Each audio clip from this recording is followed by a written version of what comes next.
Welcome to Safest Truck. Safest Truck is powered by LogRock, the only digital tool built exclusively to help America's trucking companies stay compliant and stand strong when the DOT or lawsuits come knocking at your door. So this week we have with us Brendan Wiseman of TruckSafe. We wanted to talk today about hours of service. We're going to get right into the nitty gritty, and we're going to talk about what do trucking companies do wrong, what do trucking companies do right, and where are the mistakes and where are the opportunities? What are the biggest mistakes? What are the most common mistakes that you see folks are making? I think the first thing to know is that hours of service is an issue to some extent for virtually every fleet that I've ever worked with. Some more than others, as you would expect, but the issue is a lot of carriers will come to us and they will have a high hours of service score in their CSA metrics.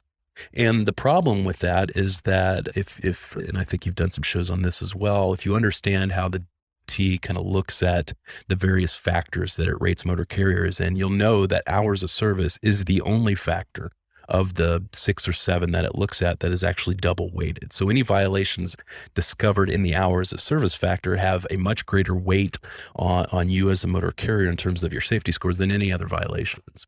And so what that means, practically speaking, is that if you have high CSA scores in the hours of service factor, you're going to be at much greater risk for DOT enforcement, usually in the form of a DOT audit, but also civil penalties and warning letters. But perhaps more importantly than DOT enforcement, you're also exposing yourself to pretty significant exposure in the context of highway accident litigation. The American Transportation Research Institute, ATRI, you may be familiar with them, they publish a bunch of helpful studies where they look at a variety of topics. And one of the topics that they studied recently were these nuclear verdicts. And one of the tables in that study looked at all of the various safety related issues that were involved in any of these nuclear verdict cases against trucking companies. And then it looked at what percentage of those cases that involved a particular issue resulted in a verdict in favor of the plaintiff. And number one on that list was hours of service issues. So in every case that they looked at, every nuclear verdict case involving a trucking company that they looked at that involved an hours of service issue, typically drivers operating in excess of hours of service or falsifying their driver logs, 100% of those cases resulted in a plaintiff's verdict. Important for folks to remember, freight markets can be crazy as they have been the last couple of years, but they can also cool down as they did plenty of times before that. One of the first things you're going to see shippers and brokers do is cut from their carrier pools, exclude from their RFPs, pull away from their spot freight, anyone with a conditional rating or anyone who's got, a profile that raises the risk, because brokers and shippers can get dragged into these lawsuits too. So the hours of service role in that whole dynamic is basically what you're saying is twice as important as anything else. But let's get into the nuts and bolts and let's be tactical, let's be specific, and let's help folks understand with examples and stories. Where are people messing up? So here are what I would consider the biggest things that get fleets in trouble, kind of in order of priority here. First and foremost are going to be log falsifications. So this has been an issue going back many years, back to when drivers were using paper logs. It was common knowledge that drivers would fudge their logs in order to get more time to complete their load. And often, unfortunately, that was done either directly at the direction of the motor carrier or with the motor carrier's knowledge. The carrier is just kind of turning their head to it. And so that became a huge issue. And that was the driving force for the electronic logging device rulemaking. ELDs are not immune to falsification. There are ways that drivers and unscrupulous carriers will find to get around the hours of service rules, even still using electronic logging devices. So there are a number of ways that happens, but the one that we're seeing pretty frequently, and that is a problem area for many motor carriers that they really need to get under control, is what's called unassigned driving time. So this is a situation where the vehicle is recording motion, the ELD is recording motion, but there's no authenticated driver that's logged into the electronic logging device. Self-driving truck. Yeah, exactly. If you don't have one of those, then you've got a problem, because that means somebody is driving the truck and nobody's logged into the ELD.